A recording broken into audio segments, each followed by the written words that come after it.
Olá, amigas e amigos da nossa revista eletrônica Utopias Pós-Capitalistas.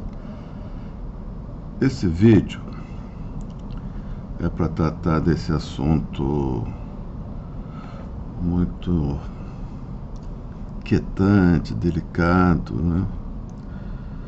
Que é dos assassinatos acontecidos em escolas, em geral perpetrados por ex-alunos. Isso era um fenômeno relativamente comum nos Estados Unidos e agora passa a ser também, infelizmente, não raro aqui nas escolas do Brasil. Tivemos esse último caso no Paraná. E agora aconteceu ontem a morte da segunda vítima, né? Então, passou da hora da gente tomar isso a sério. E, de certa maneira, isso vem sendo feito, mas, ao meu ver, de uma forma sempre muito equivocada, né? Sempre buscando as saídas fáceis, tão fáceis quanto anódinas, né? Como colocar policiais nas escolas, colocar detectores de metais nas escolas, né? Pela suposição que, se não houver armas, não haverá atentados a fogo. E sempre também se leva em consideração o fenômeno do assim chamado bullying, né? Mas acho que está um terceiro elemento aí, que tem ficado de fora das análises. Eu acho que esse é o mais difícil de ser percebido, porque Narciso acha feio o que não é espelho, né? É uma coisa que a gente não quer ver e que precisa ser visto, a meu ver. Então, minha contribuição seria trazer esse terceiro elemento excluído, né? Além das armas, além do bullying, um terceiro elemento, que, se nós não enfrentarmos isso, ficaremos sempre tocando a superfície das coisas, né?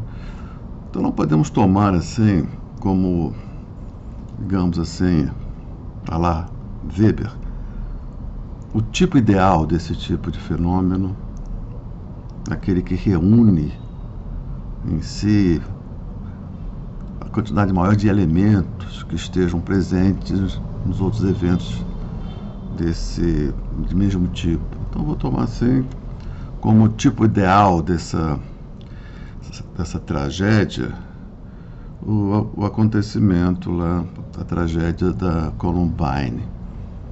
Houve um filme, Roger Moore, né? Michael Moore, né? Ele próprio, aluno daquela escola, e fez um documentário que ficou célebre, onde ele buscava compreender as razões daquele drama, né? Onde dois jovens mataram não sei quantos, lá uma dezena de jovens, depois mataram-se a si, os dois, né?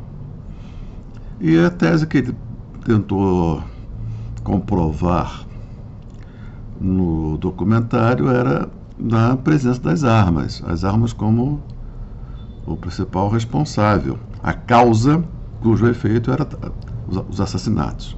E persegue, né, essa tese, constrói todo o documentário tentando comprovar a validade dessa tese, vai ao Canadá e acaba no final do documentário colocando em dúvida a sua própria tese, porque no Canadá havia um número maior de armas per capita e lá o número de crimes desse tipo era insignificante comparado com o dos Estados Unidos.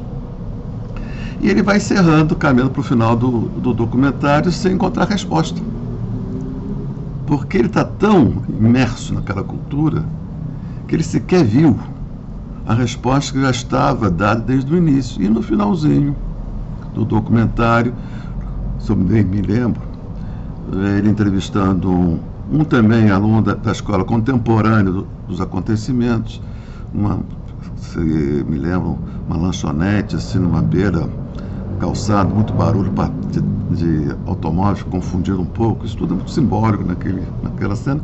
E ali o sujeito diz a resposta. A resposta para a pergunta retórica que animou todo o documentário. Ele disse assim, mais ou menos, isso nas minhas palavras: os dois que mataram já estavam mortos. Esse é o ponto. Os dois que mataram já estavam simbolicamente mortos, para eles próprios, para a comunidade e para eles, porque eles eram losers, eles eram derrotados. Era assim que a escola os via,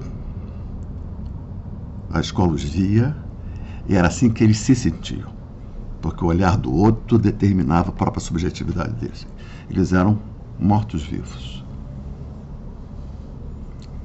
E eles... é isso que dá sentido, o sentido trágico àquela ação. Eles já eram mortos e levaram junto consigo alguns para um estágio, vamos dizer assim, mais avançado de morte. Não apenas a morte simbólica, na qual já se encontrava, agora a morte física. É isso que explica. Foi isso que Michael Moore não conseguiu ouvir. Os Estados Unidos são uma sociedade que produz mortos-vivos antes dos 20 anos. Porque esses losers, sabem que não terão uma segunda chance. Aí está a resposta. Onde é que está o problema? Nas armas, secundariamente. No bullying, secundariamente, ainda que com mais importância do que as armas, ao meu ver. A causa central está aí. Jovens que já se sentem mortos, sem chance a uma segunda chance, sem a oportunidade de uma segunda chance. Isso gera um tal nível de ressentimento que explica as mortes, os assassinatos. Isso explica, a meu ver, mais do que as armas, mais do que o bullying. Porque, de certa maneira, sempre houve bullying. Todos nós, fomos alunos de escola primária, fomos testemunhas de bullying, ou contra nós mesmos, ou até mesmo a gente, em alguma medida, participando, ainda que lateralmente, de ações de bullying. Então não é o bullying isoladamente que explica. Que agora, ao bullying, está associada essa sensação de que não se terá uma segunda chance. O nível de exasperação do individualismo na nossa sociedade chegou a tal ponto que por ação do bullying é colocado na condição de um derrotado, esse percebe que não terá uma segunda chance, ele já é um morto. É assim que ele se sente. Porque em todos esses casos, a maioria dos casos, dos assassinatos, das chacinas, se segue a um suicídio, ou se segue, quando não há suicídio, a uma prostração do criminoso diante da sua própria ação. Ele era morto antes, continua morto. Então, o que faz com que esses que hoje sofrem bullying, muitos deles se sentem já numa condição de derrotados irreversivelmente. Se nós não levarmos isso em consideração, não vamos ficar tocando na superfície das coisas.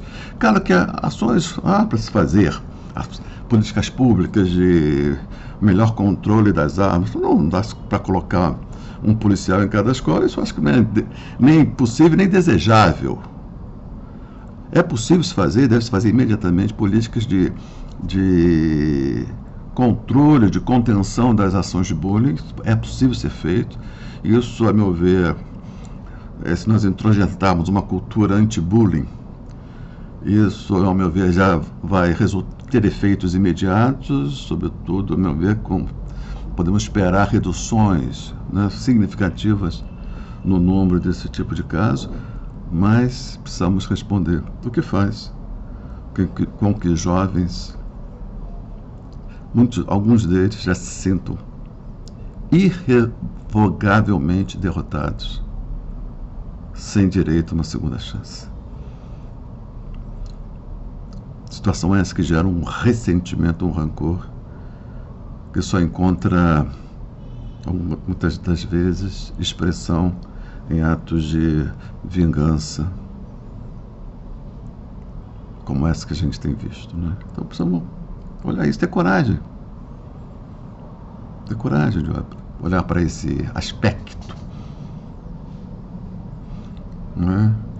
Cuja raiz, me parece, reside nesse hiperindividualismo, onde todo mundo acha que o sucesso depende da sua ação. Basta você se esforçar, basta você ter, não é, acreditar nos seus sonhos. O que significa dizer, se você é um derrotado, a culpa é sua pelo seu mau desempenho, ou a culpa é dos outros que te colocaram numa situação sem volta. Sem levar isso em consideração, meu ver, ficaremos apenas na superfície das coisas. Um abraço, tudo de bom.